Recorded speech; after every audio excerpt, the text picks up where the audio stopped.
मैं तो GLY ढूंढ रहा हूँ। GLY का क्या मतलब है? GLY का मतलब है गॉड लव्स यू, कि खुदा आपको प्यार करता है।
आइए आज मैं आपको एक कहानी सुनाता हूं, सच्ची, ऐसी सच्ची जैसी कि होनी चाहिए।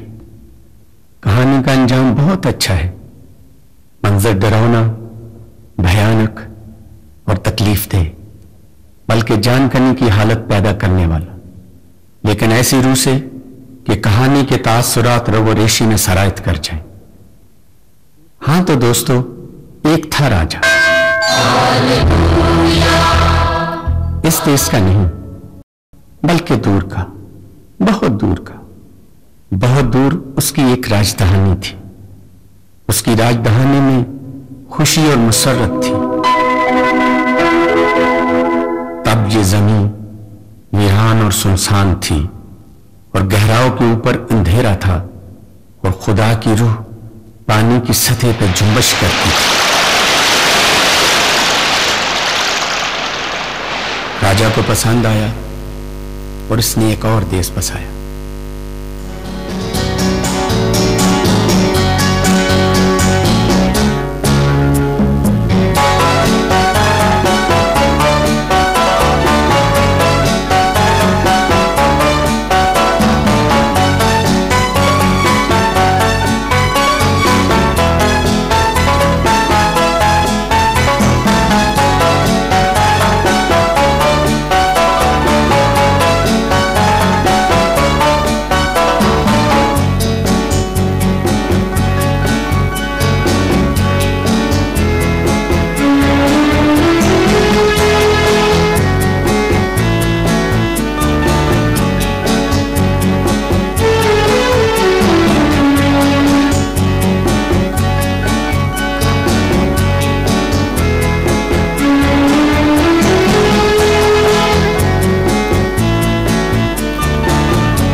देश अच्छा था, बहुत ही खूबसूरत।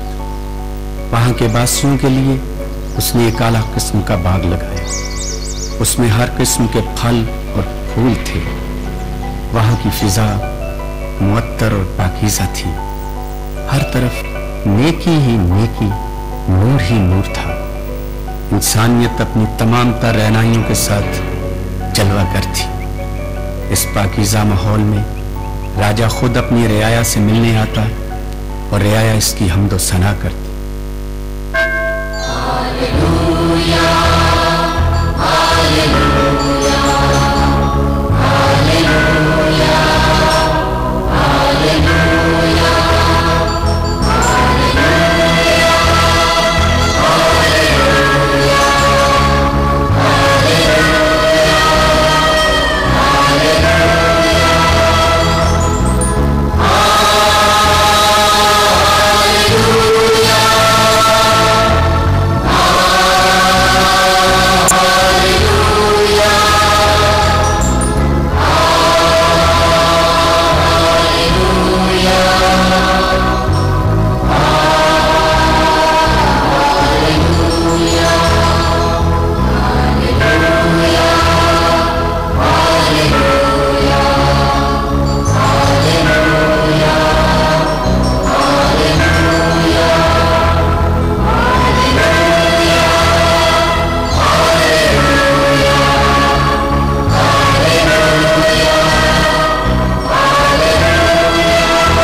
अजीजों, क्या ये देश इसी तरह शादमार रहा? क्या राजा इसी तरह खुश रहा? नहीं। इंसानियत का दुश्मन, मकरू और घिनौने किरदार का मालिक, वही पुराना अजदहा दूर खड़ा माहिए बेआब की तरह तड़प रहा था। वो अपने करिया दांत इस पाकीज़ा माहौल में पैवस्त करने के लिए बेताब था। वो अपनी चालाकी से इस देश में दाखिल हो गया।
और वहां के बासियों ने इस अजनबी से कोड़ खरीद लिया।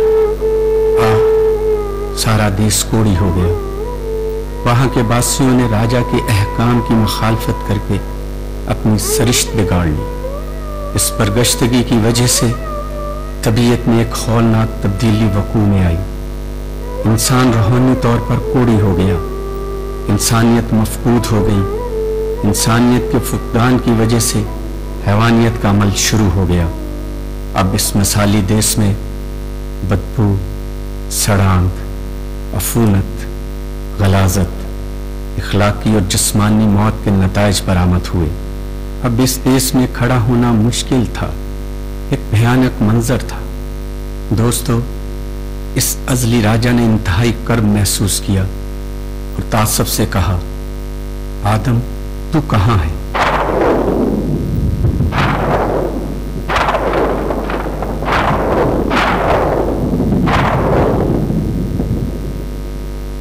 वो तो मुजस्सम पाकीज़गी था, उस गंदगी को बर्दाश्त ना कर सका। वो अपने देश में यह गलाजत ना देख सका। उसने इन नाफरमान कोड़ियों को अपने देश से निकाल दिया।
खुदा ने कहा, देखो इंसान नेक व बद की पहचान में हम में से एक की मानद हो गया। अब कहीं ऐसा ना हो कि वो अपना हाथ बढ़ाए और हयात के दरख्त से भी कुछ लेकर खाए और हमेशा जीता रहे। इसलिए खुदा ने उसको बाग़ अदन से बाहर कर दिया ताकि वो इस जमीन की जिसमें से वो लिया गया था खेती करे। चुनाचे इसने आदम को निकाल दिया और बाग़ अदन के मशरक की तरफ करोबियों को और चौगिर्द घूमने वाली शोला जन तलवार को रखा कि वो जिंदगी के दरख्त की राह की हिफाजत करें। अब वो दरबदर ठोकरें खा रहे थे और जिंदगी अजियतनाक थी।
दोस्तों, आप सोच रहे होंगे यही था प्यार इस राजा का।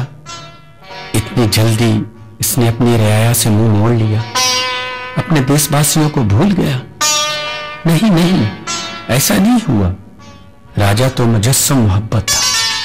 इसने वो देश बसाया था, वो बहुत ही नेक था।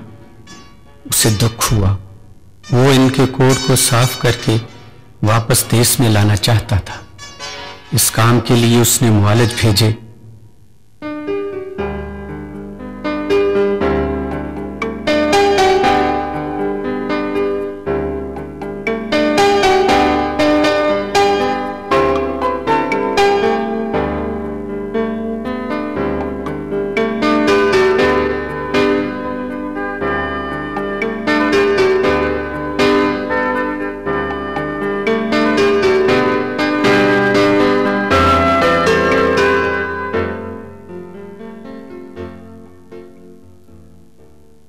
जाहिरी जख्मों पर नजर की, जख्मों की सफाई के लिए हदायत देते हुए यूं फरमाया, तू खुदावंद अपने खुदा के अलावा किसी गैर माबूद को ना मानना।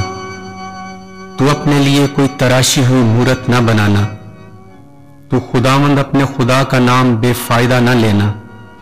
तू सब्बत का दिन पाक मानना।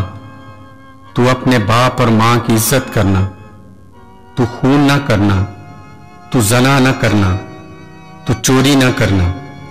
तू अपने पड़ोसी के खिलाफ झूठी गवाही ना देना। तू अपने पड़ोसी के घर का लालच ना करना।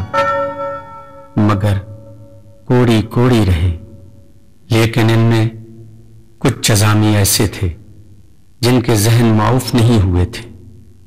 जब इनके जख्मों की इस्लाह हुई, इन्हें दर्द और चुभन से कुछ निजात मिली, तो उन्होंने अपने आप को अंधेरे की अथाह गहराइयों में पाया। जहां हर तरफ रोना और दांतों का पीसना था, वो यहां से भाग जाना चाहते थे। इन्हें राजे की याद में बेताब कर दिया। ऐसे तजब्जब की हालत में बहुत दूर उन्हें रोशनी की एक हल्की सी किरण दिखाई दी।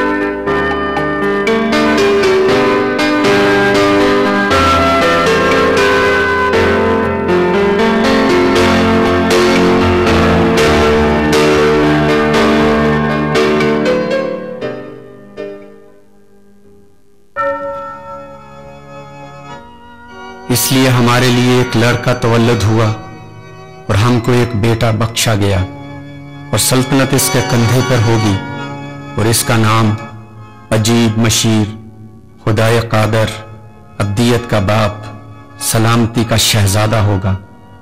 इसकी सल्तनत के इकबाल और सलामती की कुछ इंतहा न होगी। वो दाऊद के तख्त और इसकी मुमलकत पर आज से अब तक हुक्मरान रहेगा, और अदालत और सदाकत से इसे क़याम बख्शेगा। रब्बुल अफ़ाज की गयूरी ये करेगी। ये अल्फाज सुनते ही इन्हें ऐसा महसूस हुआ जैसे इनका राजा उन्हें बुला रहा है, इन्हें पुकार रहा है। ये एहसास होते ही वो बेख्तियार पुकार उठे,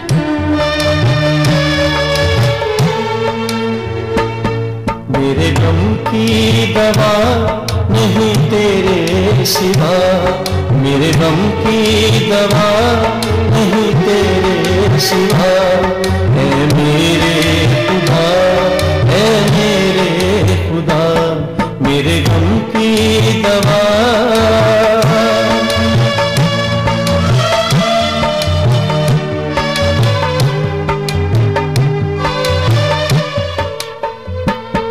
कुछ दिन में पामाल हुआ, दिल रो रो कर बेहाल हुआ।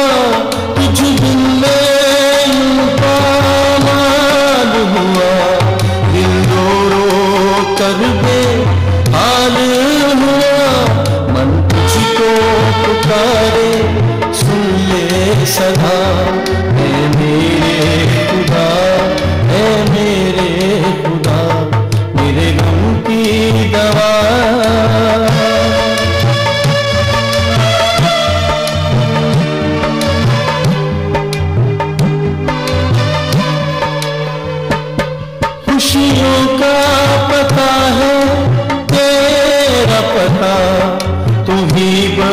बख्श सकता है हर एक खता, खुशियों का पता है तेरा पता। तू ही बख्श सकता है हर एक खता, मेरी चैन और राहत तुझसे जुदा है मेरे खुदा, है मेरे खुदा, मेरे गम की दवा।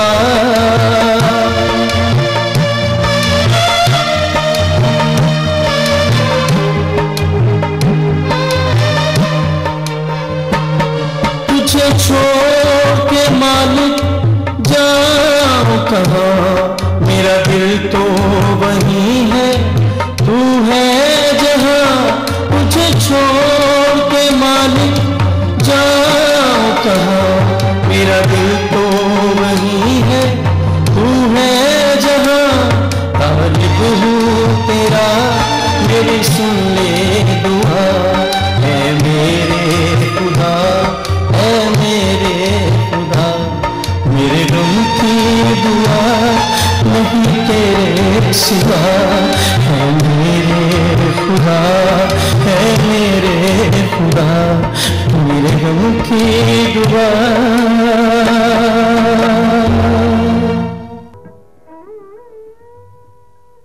इस सिसकते तड़पते बिलखते कोड़ी को राजा देखता रहा। इसका दुख बढ़ता रहा। वो इनकी बर्बादी नहीं चाहता था, वो उनको वापस देश में लाना चाहता था। राजा ने अपनी बेपनाह दानिश से भांप लिया कि इन कोड़ियों का खून खराब हो चुका है, वो लाजम है कि इनको पाकीज़ा खून दिया जाए।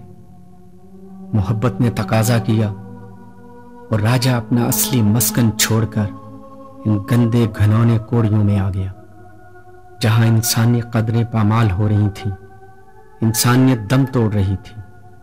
राजा ने बदबू और गंदगी से कराहियत न की, बल्कि राजा ने पाकीज़ा खून देकर इनके लिए असल देश का रास्ता खोल दिया।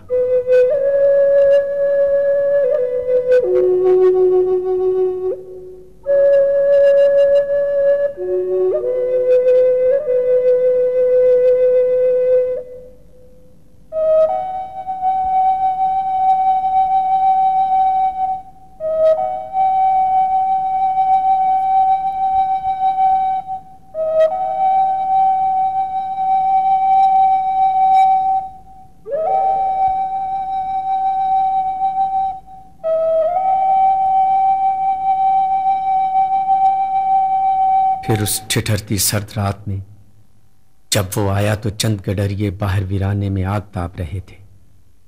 इनके गिर्द नूर चमका और वो डर गए और एक दूसरे को हैरानी से देखने लगे। और इसी परेशानी के आलम में खुदावंद का फरिश्ता उनके पास आ खड़ा हुआ और खुदावंद का जलाल उनके चौगिर्द चमका और फरिश्ते ने उनसे कहा, डरो मत, क्योंकि देखो मैं तुम्हें बड़ी खुशी की बशारत देता हूं जो सारी उम्मत के वास्ते होगी कि आज दाऊद के शहर में तुम्हारे लिए एक मुनज्जी पैदा हुआ है, यानी मसीह खुदावंद। और उसका तुम्हारे लिए ये निशान है कि तुम एक बच्चे को कपड़े में लिपटा और चरनी में पड़ा हुआ पाओगे। ये सुनते ही खुशी से उनके चेहरे तमतमा उठे, दिलों की धड़कनें बढ़ गईं और वो अपने राजा को देखने के लिए बेताब हो गए।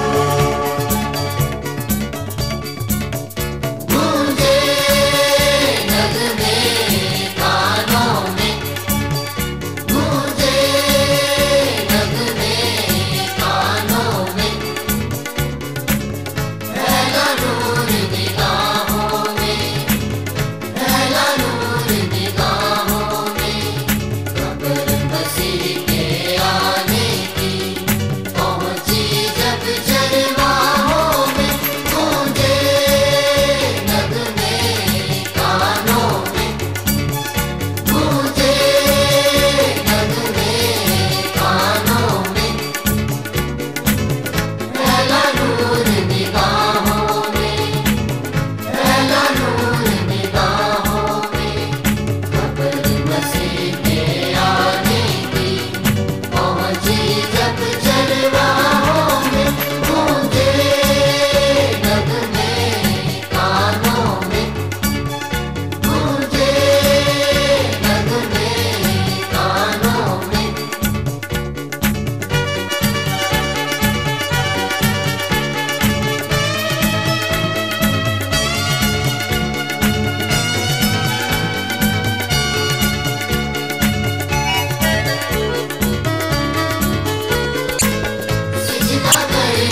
ये कैसी अजीब बात है। ये अजीम राजा ना तो किसी महल में आया, ना ही किसी शान और शौकत का मुजाहरा किया, बल्कि इस माल के दो जहां को बड़ी मुश्किल से सराय की एक चरनी में जगह मिली। ऐसा क्यों हुआ? यह भी उसकी मोहब्बत का राज है, यह भी उसकी फराख दिली थी, क्योंकि वो जानता था कि अगर वो बड़ी शान और शौकत से किसी महल में आएगा तो हर कोई उसे देख ना सकेगा। वो तो अमीर गरीब छोटे बड़े हर एक के लिए खुशी लेकर आया था। और जब ये राजा इस देश में आया तो उमंगें जवां हो गईं, आरज़ुएं मचल पड़ी और दिलों ने नए नए तराने छेड़ दिए। मुअज़्ज़ज़ दोस्तों, क्या आप जानते हैं कि ये मुजस्सम पाकीज़गी और प्यार करने वाला राजा कौन था? सुनिए, मैं आपको बताता हूं। ये राजा था मेरा और आपका नजात दहिंदा, रूह अल्लाह इब्ने मरियम खुदावंद यस्सु अल मसीह।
अजीजों, जिस तरह इन चरवाहों को अजीब तरीके से राजे की आमद की खबर मिली, इसी तरह पूरब में माहिर नजूम उस रात इंतहाई परेशानी की आलम में एक चमकदार सितारे को देख रहे थे कि सितारे ने चलना शुरू कर दिया।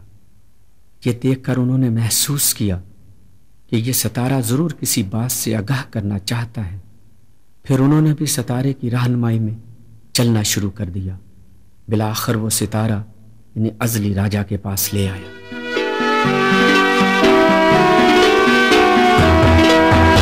हम तीन बादशाह मशरिकी हैं, सजदा करने हम आए हैं। सफर दूर का पीछा नूर का करके हम आए हैं।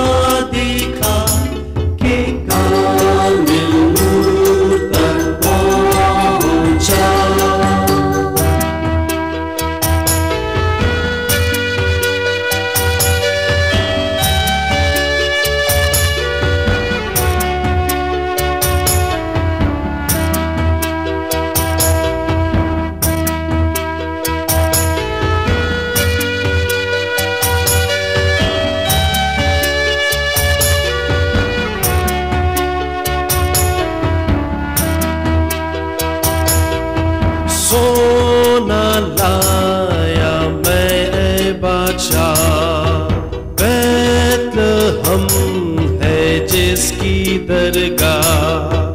ये आश्कार है तू ताजदार है अबदी शहंशाह।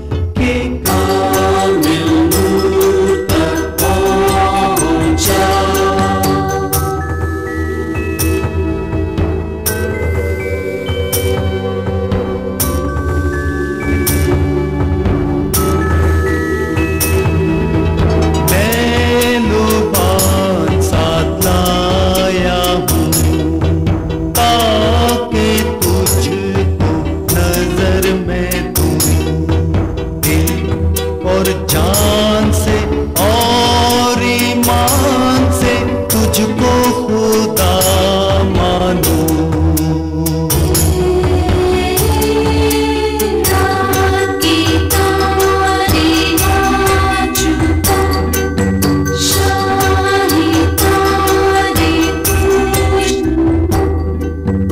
आगे चल के राह दिखा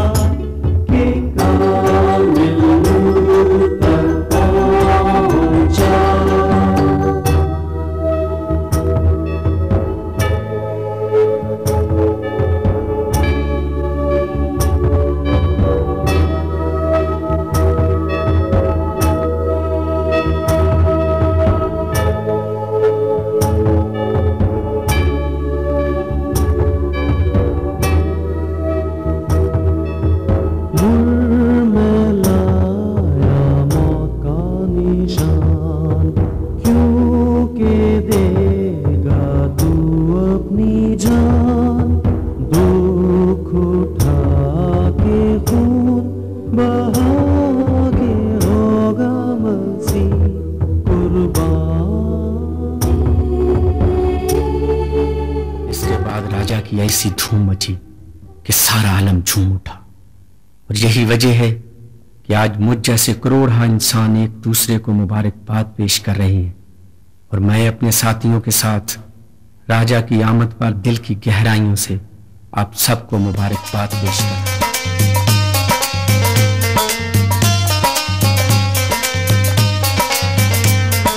यीशु तेरे नाम बिना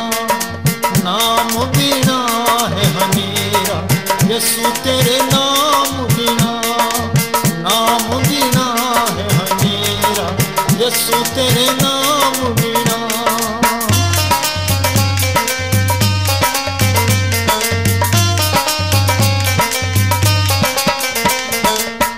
बैतलहम विच प्रकट होया। बैतलहम विच प्रकट होया। हुरली लाया तू डेरा यसु तेरे नाम बिना है हनेरा यसु तेरे नाम बिना।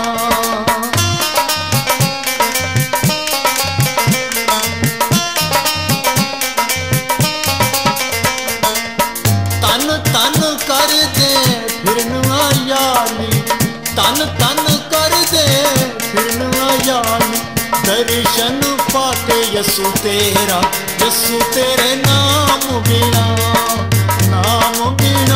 है हनेरा यसु तेरे नाम बिना।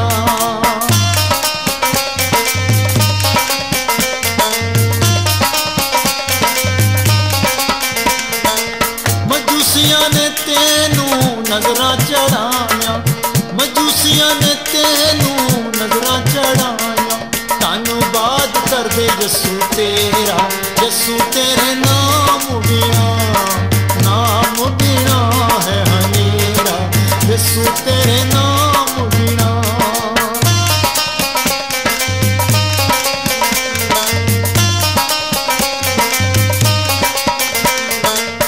अन्या ते कोड़ियां नू चंगियां करदा अन्या ते कोड़ियां नू चंगियां करदा ते दिल दा दूर हनेरा यसु तेरे नाम बिना है हनेरा यसु तेरे नाम बिना।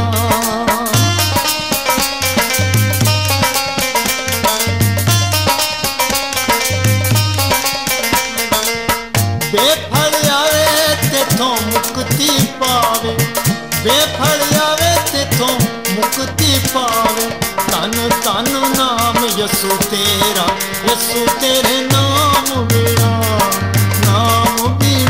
है हनेरा यसु तेरे नाम बिना।